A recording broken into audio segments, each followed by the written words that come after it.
이어서 자동차 기능부품 설명드리겠습니다. 범퍼에 관한 규정을 보면 유로 NCAP에서 범퍼 손상기를 규정하고 있다. 최신의 속도에서 범퍼는 거의 완전하게 복원되도록 규정하고 있다. 그래서 범퍼에 거의 손상이 없으면 그 속도 이하로 충돌한 것으로 볼 수 있다라는 얘기고요. 그래서 범퍼 성능 시험 규정 보면 미국 있고 유럽 있고 차체 시험의 충돌 속도 전두 방향 모서리 전두 방향은 4km 정도에서 이상이 없어야 된다. 그 다음에 모서리는 2.5km에서 이상이 없어야 된다. 유로 NCAP도 유럽도 마찬가지죠. 4km, 2.5km에서 아무런 이상이 없어야 된다. 그 다음에 장기 충돌 시험의 충돌 속도 4km에서 아무런 이상이 없어야 된다. 범퍼에 대한 규정이 이런 규정이 있습니다. 그 다음에 타이어의 구조, 타이어 명칭 봅시다. 타이어의 명칭은 타이어는 차량의 중량을 지탱하고 노면의 충격을 흡수하고 방향 전환도 하고, 타이어의 기본적인 명칭은 노면과 접하는 부분을 트레드라고 하고요. 타이어 측면을 사이드월이라고 하고, 타이어가 있으면 밑면을 트레드, 사이드 월. 사이드는 측면이죠. 측면 월, 벽이죠, 그죠? 트레드. 모서리는 숄더, 어깨죠, 어깨. 그렇게 명칭을 하고 있습니다. 그 다음에 타이어에서 여기 폭을 폭이라고 그러고, 림이 있으면 여기는 이제 높이가 되겠죠. 오른쪽 그림은 이제 공기압이 과다했을 때는 가운데만 컨택이 되고 접촉이 되고요. 이렇게 너무 빵빵하면 가운데만 접촉이 되고, 공기압이 부족하거나 과접, 짐을 많이 실으면 타이어가 찌그러지겠죠. 찌그러지면서 바깥쪽이 접촉이 되겠죠. 타이어가 이런 식으로 바깥쪽 양쪽이 노면과 접촉이 되면서 발생할 수 있다. 그럼 타이어는 트레드 패턴 타이어의 차에 따라 네 가지로 분류가 됩니다. 밑에 보시면 그림이 있습니다. 네 가지가 있는데 러그형이 있고, 러그형은 트럭이나 농기계 이런 쪽에 많이 쓰고 있습니다. 리브형은 승용차. 러그형과 리브형의 차이는 이 세로 방향으로 연결이 다 돼 있죠. 연결이 쭉 되어 있습니다. 그래서 고속 회전할 때 노면과의 충격이 적어요. 러그형 같은 경우에는 이 무늬 하나하나가 이렇게 회전하면서 노면을 이렇게 다다다닥 때리게 되죠. 그죠?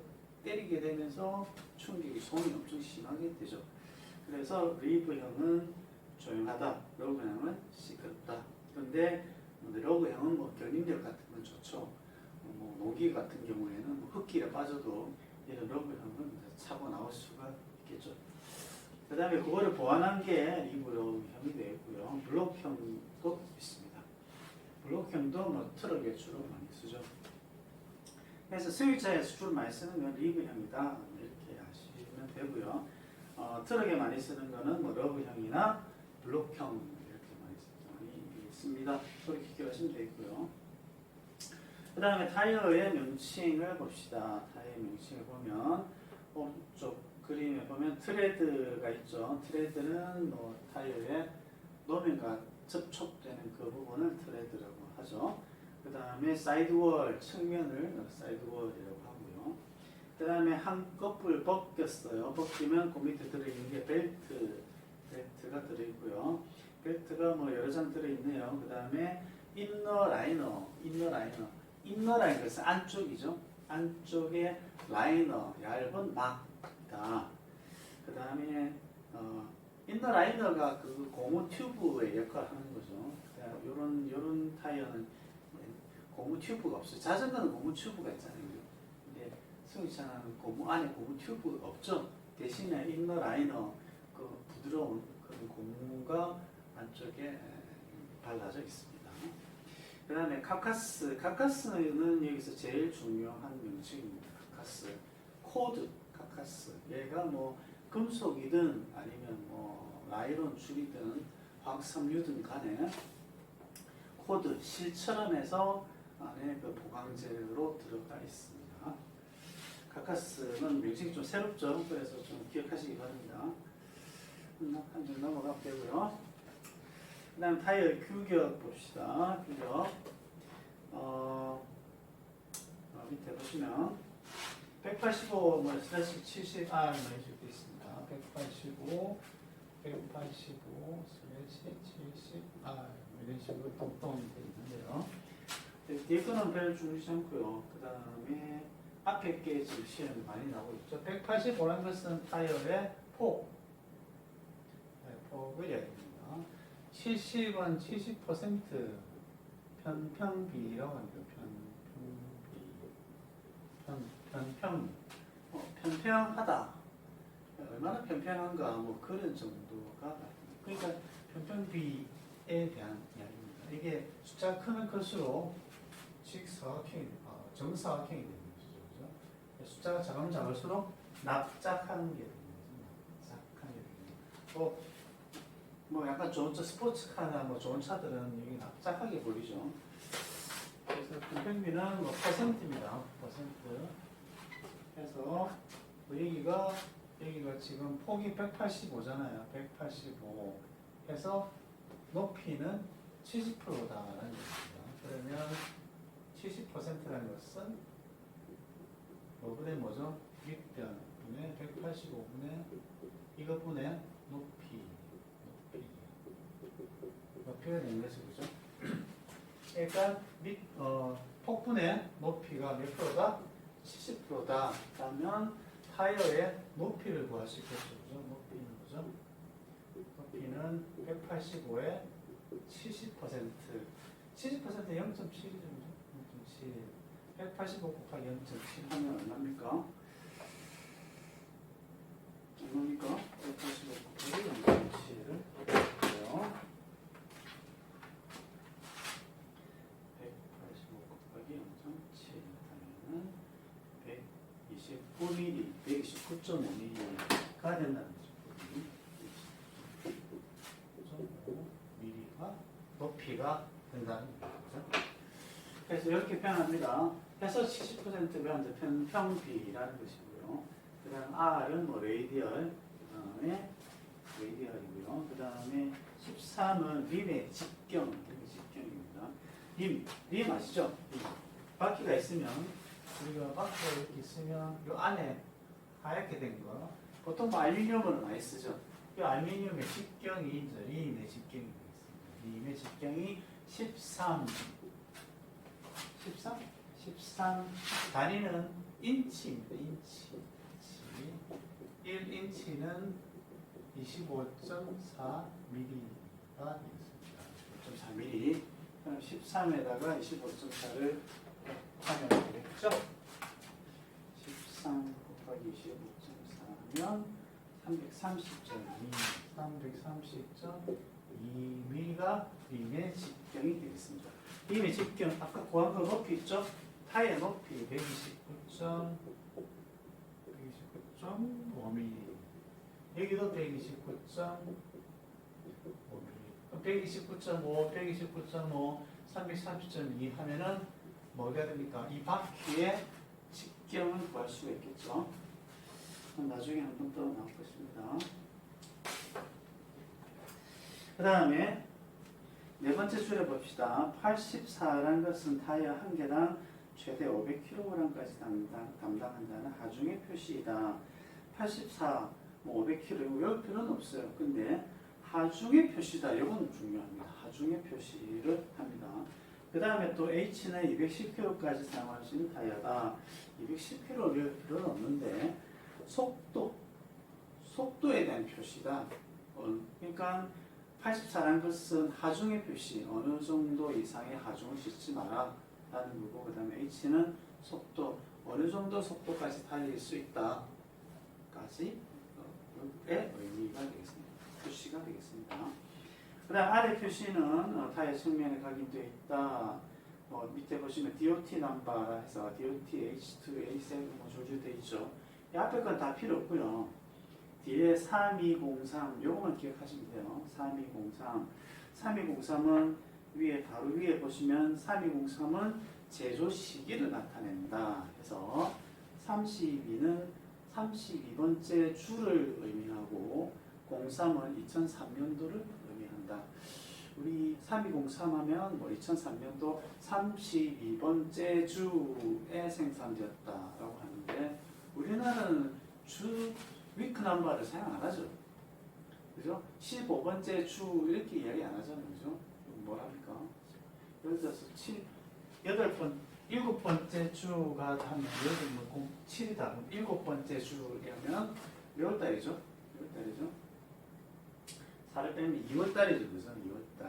그래서 대충 4로 나누어서 그게 몇 월달인지를 계산해야 되겠죠. 그죠?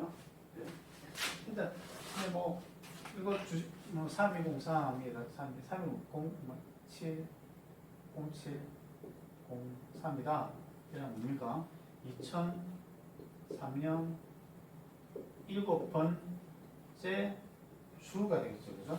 그러면 예를 들어서 뭐 1번 2003년 7월 생산 이렇게 하면 얘는 틀린 거죠. 그죠? 위크 넘버입니다. 7월이 아니고 7번째 주 그래서 6월이 됩니다. 6월 그거 주의하시고요. 그 다음에 타이어 특성, 타이어 종류 봅시다. 스노우 타이어가 있고 튜브리스 타이어가 있고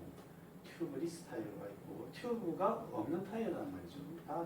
다 튜브가 없어요. 자전거 타이어하고 오토바이가 튜브가 없죠.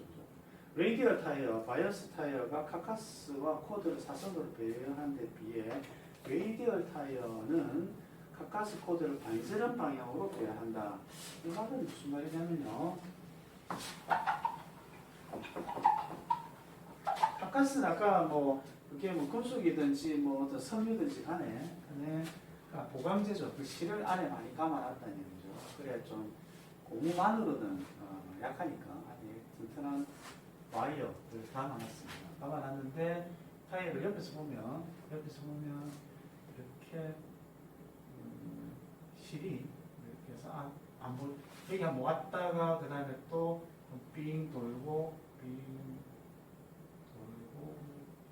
계속 이렇게 감는 거죠, 그죠? 이렇게 감는 거죠. 이렇게 감는다. 이 실을 감는 방향이 지금 쭉 보면 있고 어느 방향입니까? 반지름 방향이죠, 그죠? 반지름 방향이죠. 반지름 쪽으로 쭉 가니까. 그래서 요거는 이런 방향 우리 레이디얼이 반지름이거든요. 레이디얼 방향, 레이디얼 타이어라고 합니다. 그러면 레이디얼 타이어 말고 바이어스 타이어가 있습니다. 바이어스 타이어는 얘를 이렇게 배열 안 하고 약간 다르게 경사 방향으로 배열합니다. 이렇게 하면서 이렇게 감고 요거만 감으면 이런 식으로 하는 게 아니라 또 이쪽에서 또 감을 때 카카스는 한 번만 감는 게 아니라 여러 번 감습니다. 그래서 이쪽에서는 또 이렇게 감죠. 이렇게 반복적으로 감는다. 이렇게 감는 게 이제 카카스 코드를 이런 식으로 감는 게 바이어스 타이어. 그 다음에 반경 방향으로 이렇게 감는 게 이제 레이디얼 타이어. 해서 요즘 다 레이디얼 타이어 이런 식으로 다 감습니다. 그 다음에 또 뭐가 있습니까? 그래서 레이디얼 타이어를 하면 뭐가 좋느냐? 다음 페이지에 보시면 타이어 단면의 편평률을 크게 할 수 있다. 타이어 브레이커, 보강 벨트를 인하여 접지 면적이 크다. 보강 벨트를 넣는다. 이거는 그냥 그대로 기억해 주시면 되겠어요. 바이어스 타이어도 보강 벨트 넣으면 되죠, 그죠? 그렇게 넣으면 비슷한데, 아무튼 바이어스 타이어는 그렇게 안 해놨어요. 그 다음에 레이디얼 타이어로 오면서 보강 벨트도 넣고, 아무튼 좋아졌다는 이야기죠. 좋아졌다, 업그레이드 됐다. 그래서 타이어 단면도 편평률을 크게 할 수 있고, 그 다음에 보강 벨트도 넣어서 접지 면적을 크게 하고, 브레이크의 튼튼한 합성성 이후 강성 코드를 사용해서 하중에 따른 변형이 적게 하고, 서내시 커브를 틀 때 측면으로 변형이 작아 안정적이고 해서 다 좋다. 레디얼 타이어는 다 좋다. 그런 뜻입니다.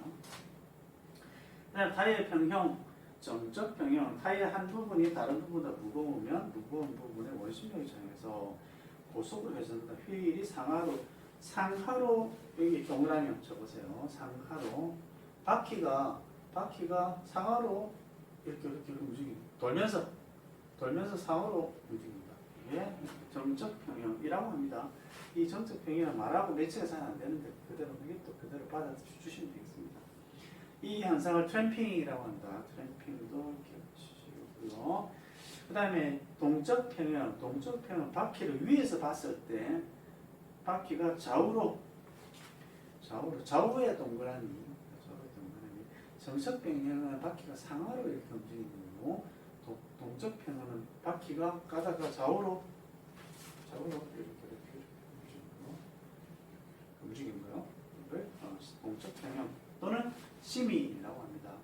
여러분들 대형 마트 같은 데 가시면 그 카트 있죠? 쭉 들다 보면 바퀴가 하나가 또 4개 중에 하나가 고장난 게 있어요. 보면 그 바퀴 어떻게 움직입니까? 좌우로 털럭 움직이면서 가져가요.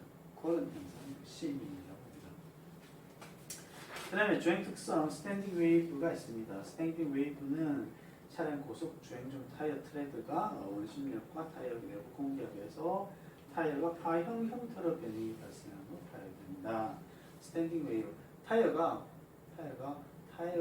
측면에 파형이 생겨요. 파형. 그것도 물결 무늬처럼 생깁니다. 그러다가 뻥 터지죠. 요거는 그 유튜브 같은데 유튜브에 스탠딩 웨이브 이렇게 쳐보시면 요거 그림이 동영상이 잘 나와 있어요. 한번 참조하시기 바랍니다. 하이드로 플래닝은 하이드로는 물이라는 뜻입니다. 물, 플래닝, 편편하다 이런 뜻이겠죠. 물이 고인 도로를 고속으로 지나갈 때 타이어가 트레드가 물을 배출하지 못해서 붕 뜨는 현상. 이것도 유튜브 하이드로 플래닝 한번 쳐보세요. 그러면 동영상이 재밌는 동영상이 좀 있어요. 보시면 이거를 하이드로 플래닝이라고 하구나. 겁니다. 그 밑에 세 번째 줄 밑에요. 수막 현상에 발생한 물의 깊이 요 수치는 조금 기억하셔야 됩니다. 2.5에서 10mm 정도이며 5에서 7.6mm 사이에서 많이 발생한다. 그렇죠? 그 다음에 가속 성능 및 발진 성능. 가속 성능은 최고 속도 이하에서 이루어지며 여유 구동력의 크기에 따라서 결정이 된다. 여유 구동력이라는 것은 엔진도 자기 자신이 돌리는 것도 힘들잖아요. 그죠? 자기 자신도 도는 것도 힘들어. 그러면 가자 이렇게 가속 페달 밟으면은 자기를 돌리는 힘에 남아야 그 남는 힘으로 차가 가는 거죠. 그거를 남는 힘으로 차가 간다. 여유 구동력이라고 합니다. 그 다음에 가속도는 여유 구동력이 가속 전이겨야만 그 효력을 나타낸다. 저속기일 때는 여유가 좀 있죠. 고단기일 때는 여유가 없다. 그래서 빨리 갈 수가 없다. 그 다음 2번 자동차가 전기 상태에서 출발하는 발진 가속도를 나타내면 약 0.15 정도 됩니다. 0.15에서 0.2G가 된다. 여기서 G가 나왔는데요. G란 것은 중력 가속도를 이야기합니다. 예를 들어서 0.1G다. 0.1G다. 이러면 0.1 곱하기 9.8m/s가 제곱이다. 그죠? 가속도의 단위가 이거죠. 9.8 중력 가속도의 단위는 9.8이 아니라 9.8m/s 제곱이죠. 그래서 이거 나타내면 0.1 뭐가 됩니까? 0.998m/s 제곱이다. 복잡하죠? 여기에 10입니까? 여기 10입니까? 우리가 표현할게요. 당연히 여기 10죠. 0.1G다, 1G다, 2G다. 인공위성으로 로켓도 발사할 때 3G다. 이렇게 편하잖아요. 0.98m/s 제곱이라 이렇게 하면 그렇죠? 그래서 이렇게 많이 씁니다. 111 아파트 면적도 111 제곱평방미터다. 뭐 이렇게 하면 느낌 와닿습니까? 뭐 30평이다, 24평이다. 이게 확 느낌이 와닿죠, 그죠? 그래서 단위라는 건 항상 이렇게 편하게 움직입니다. 이렇게 갔다가 다시 편하게 누가 편하게 단위를 쓰면 이렇게 적용을 자꾸 점점 좀 바꿔가죠. 편한 단위로 넘어가게 됩니다. 그래서 이것도 이제 G 단위로 우리가 많이 씁니다.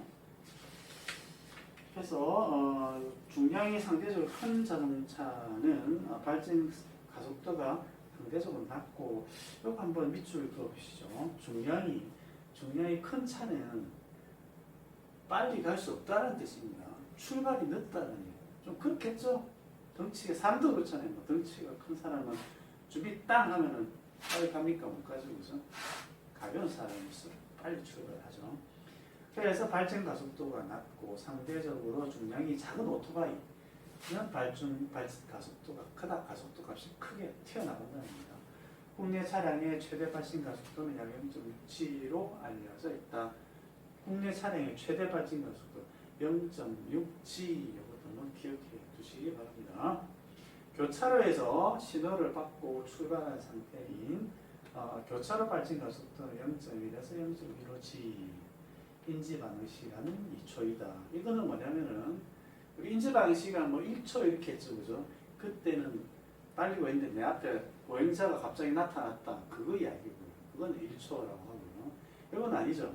이거는 앞에 기다리고 신호대기 하고 있다가 앞에 녹색등이 딱 들어왔어. 그러면 녹색등 들어왔네. 뭐 그 다음에 붕 한 2초 정도 걸린다. 그죠? 2초 정도 걸리게 되어 있습니다. 다음 페이지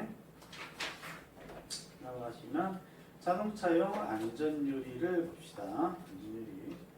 자동차용 안전유리에 대해서는 중요한 게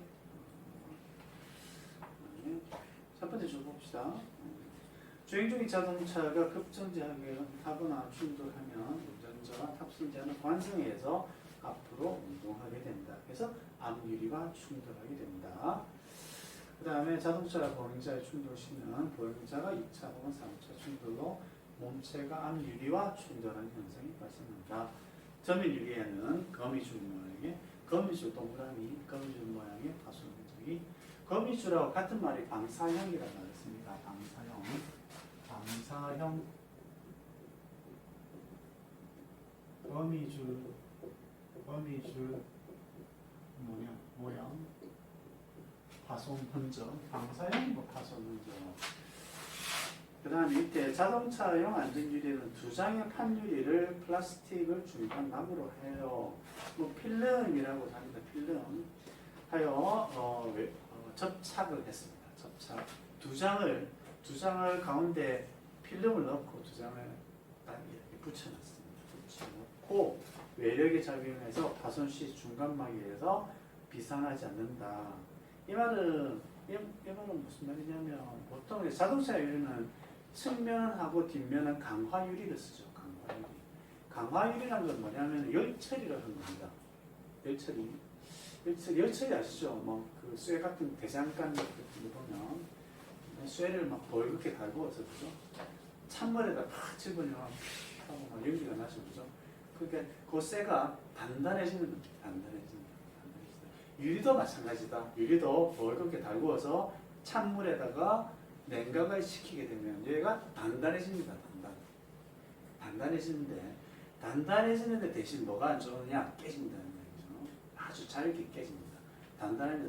유리, 자동차 유리, 측면 유리 있고, 성인 남자가 주먹으로 깨기가 힘듭니다. 그죠? 되게 단단해요. 그런데 한번 깨지면 박살이 나버립니다. 열처리 됐기 때문에 그렇습니다. 그게 강화유리.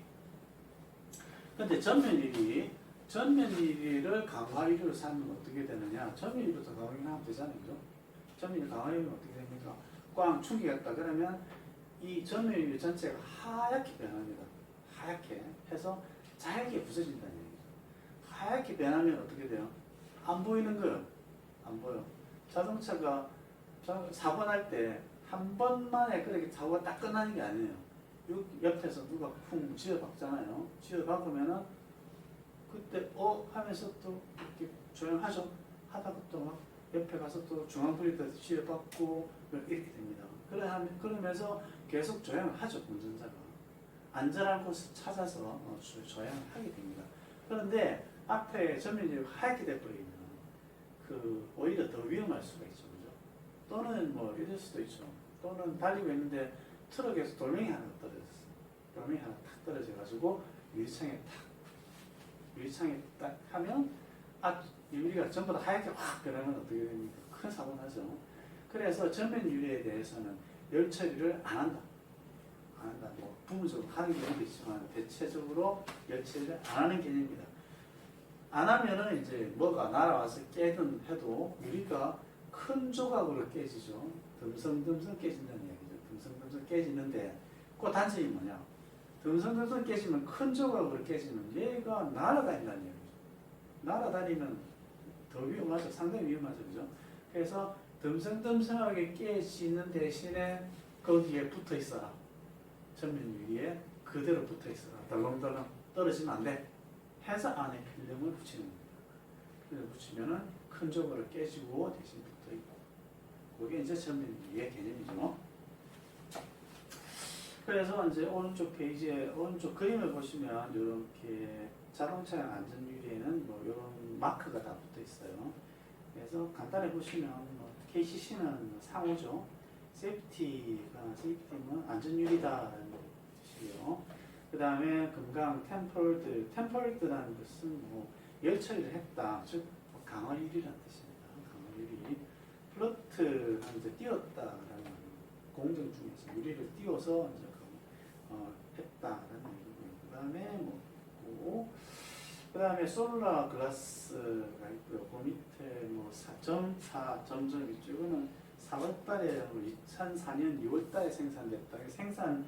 이거는 뭐 회사마다 달라요. 표기 기법이. 점이 2개 있으면 점이 4개 중에 뭐 두 번째 점이 4가 되죠. 그럼 2분기라고 할 수도 있고 4는 뭐 2004년이 될 수도 있고 2014년이 될 수도 있고 회사마다 다르다. 아무튼 생산 시기를 표현한 것입니다. 트랜스퍼런시는 투과율, BC 유리를 투과율을 나타낸 것입니다. 그 다음에 봅시다. 그 다음에 차량 사고조사, 사고 기록 장치. 자동차 사고 당시 자동차의 주행 정보와 운전자의 조작 정보를 저장하는 장치는 3가지 유형으로 됩니다. 사고 기록 장치 EDR 많이 들어보셨죠? 이벤트 데이터 레코더, 운행 기록 장치, 디지털 타코그래프, 영상 기록 장치, 블랙박스 이 3가지입니다. 3가지입니다. 사고 기록을 할 수 있는 장치는 3가지가 되겠습니다. 영상 기록 장치가 최고죠. 그래서 예전에 몇 년 전만 해도 불과 몇 년 전만 해도 10년 전도 아닙니다. 불과 몇 년 전만 해도 블랙박스가 보편화가 안 됐었습니다.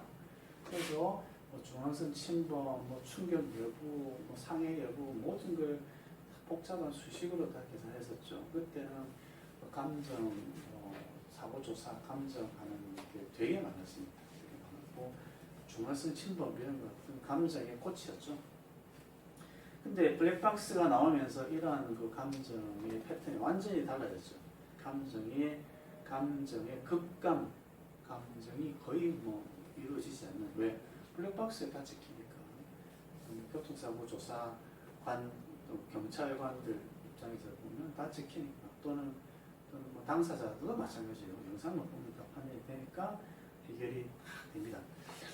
그래도 해결이 안 되는 것 몇 가지에 대해서는 우리가 감정이 이루어지고 있죠. 그거는 사고 기록 장치, 승용차는 사고 기록 장치가 많이 붙어 있고요. 운행 기록 장치는 사업용 자동차는 운행 기록 장치가 착착되어 있습니다.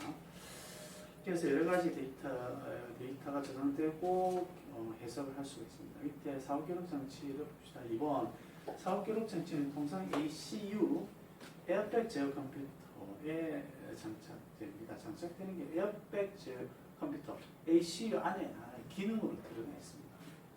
내장된 가속도 센서로서 감지를 한다. 그다음에 충돌 전 5초. 5초 중요합니다. 충돌 전 5초. 충돌 전 5초의 데이터를 기록한다. 어떤 데이터냐? 사용 속도, 엔진 배진수, 자동 페달, 고속 페달 등등등 여러 가지가 있습니다.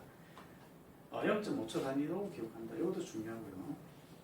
그래서 5초 데이터를 기록하고 단위는 0.5초 단위로 기록을 한다. 기억하시기 바랍니다. 그 밑에 예를 들어서 EDR 및 리더키를 붙여놨습니다. 사진이 있습니다. 왼쪽 그림은 EDR 그림이 이렇게 되어 있는데 한 손바닥만 해요. 손바닥보다 작나? 이 정도 크기 정도 되겠습니다. 그 다음에 오른쪽 보면 노트북 있죠. 노트북은 EDR 장비가 아니고 소프트웨어를 하는 거고, 그 다음에 EDR 노트북의 오른쪽에 뭐가 붙어 있죠. 네모 박스가 하나 붙어 있습니다. 그게 EDR 인출기가 되겠습니다. 그 다음 그 밑에 은색 하얗게 되는 그 네모 박스 같은 게 EDR이고요. 그러면 소프트웨어가 있고, 그 다음에 EDR 인출기가 있고, 그 다음에 EDR, 그렇게 세 개를 이제 구성되는 거죠. 실제 사고의 EDR 데이터를 한번 볼게요. 그 다음 실제 사고의 EDR 데이터 밑에 보시면 시간, 왼쪽에 보면 시간이 나와 있죠. 시간의 맨 아래쪽 보면 0초가 되겠습니다. 0초. 0초라는 것은 사고가 난 순간을 0초라고 하는 거죠.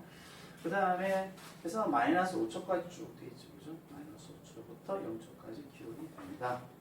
그 다음에 속도를 보면 1에서 4, 6, 5, 10, 19, 10 속도가 대체적으로 증가되었죠. 그러면 이제 그냥 정차 상태에서 붕 하고 갔다는 얘기입니다. 그 다음에 엔진 회전수를 봅시다. 처음에는 2200 정도 돼요. 그 다음에 2100, 1800, 2800 RPM 올라갔다가 좀 내려왔다가 올라갔다가 그렇게 되거든요. 엔진의 스로틀 열리면 엔진 스로틀하고 가속 페달 변이랑 이 두 가지는 중요합니다. 엔진 가속 페달 변이랑 요거는 가속 페달입니다. 우리가 밟는 가속 페달. 가속 페달을 많이 밟으면 퍼센트가 100%, 99%에 올라가는 거고요.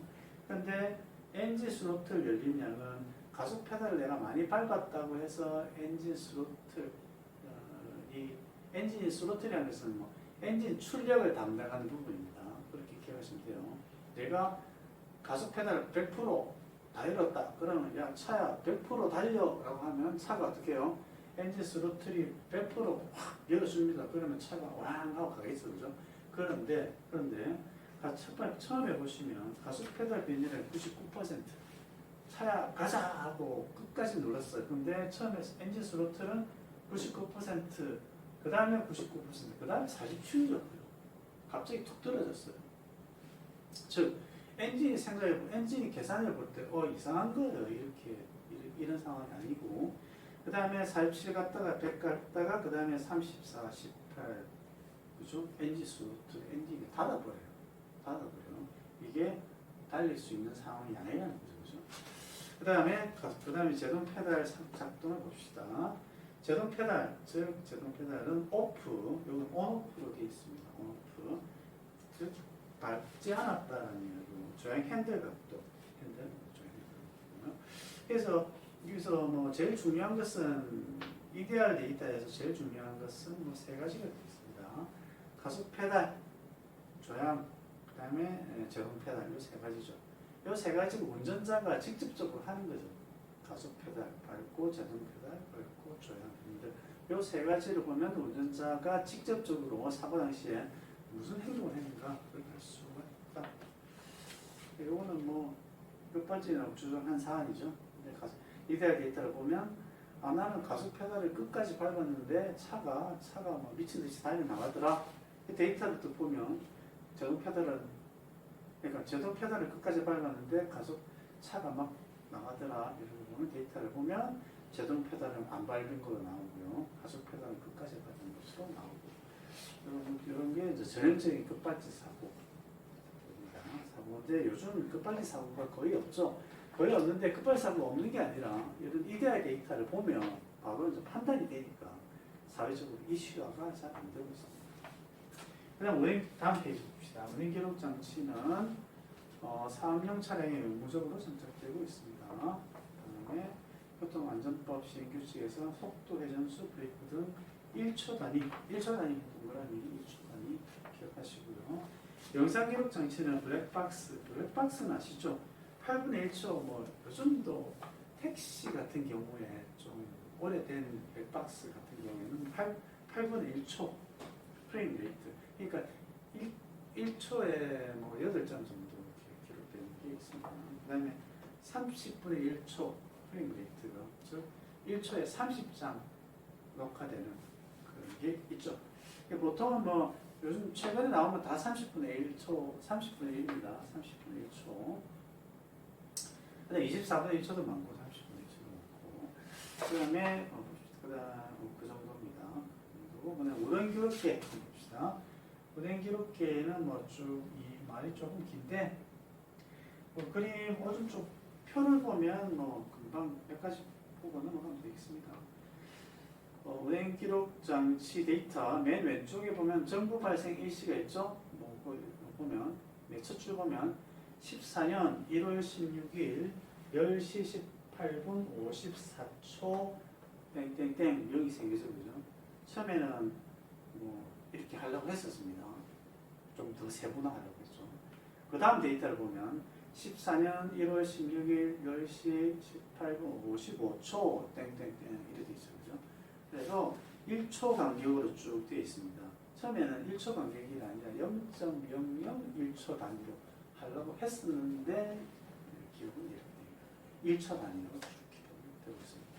그 다음에 차량 속도가 있고 RPM이 있고요. 브레이크 신호가 있고, 그 다음에 쭉 테이블이 좀 더 있어요. GPS가 있고, 어떤 경우에는 뭐 버스 같은 경우에는 문을 닫았다 열었다 뭐 그런 것도 있고요. 그런 거죠. 그래서 운행 기록계의 목적은 사고 조사의 목적이 아닙니다. 사고 조사. 특히나 사업용 차량에서 뭐 어떤 관리하는 사람이겠죠. 관리하는 사람은 이 차가 어디로 돌아다니는지 알아야 되잖아요. 특히 버스 같은 경우에는 그 코스대로 가고 있는지, 지금 어느 위치에 가고 있는지, 그 다음에 정류장에서 손님을 문을 열고 닫고 손님을 태웠는지 안 태웠는지, 정류장을 그냥 패싱하는 건지 뭐 이런 거 알아야 되겠죠. 그렇기 때문에 운행 기록계를 처음엔 장착을 했었는데 이게 데이터를 보니까 이게 사고 조사하는데 딱 좋은 거예요. 그래서 운행 기록계도 사고 조사에 활용하고 있습니다. 그 다음에 영상 기록 장치 속도 계산 여기까지 하고 좀 쉽고요. 영상 기록 장치 속도 계산 블랙박스입니다. 블랙박스 동영상으로 차량 속도를 계산할 수가 있다. 아래의 경우에는 편도역 차로 도로를 주행하는 전방의 오토바이를 충돌한 사고를 나타낸다. 해석이 간단해요. 왼쪽 그림 보면 시작 지점 있죠. 시작 지점 있고, 오른쪽 그림은 충돌. 앞에 오토바이 타고 가는 아저씨가 아마 승용차로 충돌했습니다. 그래서 충돌 지점, 시점. 그래서 시점에서 시작 시점에서 충돌 지점까지의 거리를 측정할 수가 있죠. 요즘은 위성 지도가 하도 좋아서 위성 지도에 찍으면 거리가 나와요. 그 다음에 블랙박스에서 시간 나오죠. 시간 나오니까 시간분의 거리 하면 뭐가 됩니까? 속도가 계산이 되죠. 그래서 간단하게 속도를 계산할 수 있습니다. 이건 뭐 많이 할 얘기입니다. 그 다음에 밑에 사고기록장치, 운행기록장치, 영상기록장치 비교 봅시다. 자, 사고기록장치는 뭐죠? EDR, 운행기록장치는 타코그래프, 앞에 디지털을 붙여가지고 디지털 타코그래프 이렇게 하기도 합니다. 영상기록장치는 블랙박스. 목적은 사고기록장치는 사고 원인 규명을 위해서 설치된 것입니다. 그 다음에 운행기록장치는 사고 원인 조사가 목적이 아니에요. 사업용 차량 관리, 사고 예방보다는 사업용 차량 관리, 이 차가 어디로 돌아다니는지 알아야 그 다음에 충돌, 가속도 센서로 다 하는 것이고요. 기록 단위 중요합니다. 사고 기록 장치는 0.5초 단위고, 운행 기록 장치는 1초 단위, 영상 기록 장치는 블랙박스 사양에 따라서 기록 범위는 5초, 그 다음에 운행 기록 장치는 6개월 이상 1년이 될 수도 있고요. 얼마든지 그 용량에 따라서 얼마든지. 주요 기록은 필수 저장은 차량 속도, 스로틀, 브레이크, 안전벨트 선택, 뭐 이런 것 선택 저장하는 것은 RPM 가속도 이런 것들입니다. 그래서 주요 기록은 여기에 이거는 EDR이라는 것은 ACU 안에 있죠, 그죠? ACU 안에. 그래서 ACU 데이터가 어떤 게 기록이 되는가를 생각하시면 됩니다. ACU가 에어백을 전개하는 거잖아요. 에어백을 전개한다. 에어백을 터뜨린다. 그러면 에어백을 터뜨린다. 어떻게 정확하게 어떻게 에어백을 터뜨려야 되느냐? 그러면 어떤 데이터를 알아야 되느냐? 정확하게 에어백 큰 사람 또는 뭐 작은 사람 있겠고, 그죠? 뭐 이거를 운전석을 막 바짝 앞으로 당겨서 하는 사람, 뭐 뒤로 이렇게 하는 사람, 뭐 여러 가지가 있겠죠, 그죠? 또 속도가 빠른 경우에는 어떻게 돼요? 충돌하게 되면 사람이 운전대로 속도가 빠르게 날아가죠, 그죠? 빠르게 날아간다. 그러면 어떻게 에어백을 좀 빨리 터뜨려야 되잖아요, 그죠? 천천히 가다가 꽁 하면은 천천히 터뜨려야 되고, 그죠? 그러니까 속도 관건이 되겠죠, 그죠? 그 다음에 이 사람이 가속 페달 밟았느냐, 브레이크 페달 밟았느냐, 이런 운전 행위에 대한 것들에 대해서 필수적으로 저장을 합니다. ACU에서. 그런 저장을 해야 ACU 에어백을 정확한 순간에 터뜨릴 수 있겠죠. 그 데이터를 살짝 뺏어서 EDR 데이터로 이렇게 양식을 꾸미는 게 EDR이라고 합니다. 잠깐 쉬었다 하겠습니다.